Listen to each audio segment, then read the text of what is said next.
പ്രഭാത ചിന്തയിലേക്ക് ഏവർക്കും സ്വാഗതം. ഇന്നത്തെ ചിന്തയ്ക്ക് ആധാരമായി ഉൽപ്പത്തി പുസ്തകം 41 അധ്യായം 49 വാക്യം. അങ്ങനെ യോസഫ് കടൽക്കരയിലെ മണൽ പോലെ എത്രയും വളരെ ധാന്യം ശേഖരിച്ചു വെച്ചു. അളപ്പാൻ കഴിവില്ലായകയാൽ അളവ് നിർത്തിക്കളഞ്ഞു. മിസ്രയീം ഇസ്രയേൽ ജനത്തിൻ്റെ വാഗ്ദത്ത ദേശമല്ല എന്ന് നമുക്കെല്ലാവർക്കും അറിയാം.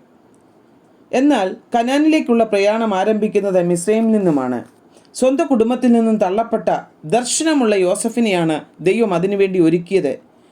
പ്രിയ ദൈവമക്കളെ, നമ്മെയും നമ്മുടെ കുടുംബത്തിൽ ചിലരെ വിടുവിക്കുവാൻ നമ്മളെയും ഒരുക്കും. അതുകൊണ്ട് ഇന്ന് പകൽക്കാലം ദൈവിക പദ്ധതികൾ നമ്മുടെ ജീവിതത്തിൽ വെളിപ്പെടണം. ദൈവിക പദ്ധതിയായിരുന്നു മിസ്രയീമിലെ ജനമെല്ലാം യോസഫിൻ്റെ വാക്കുകൾക്ക് കാതോർത്തിരുന്നത്.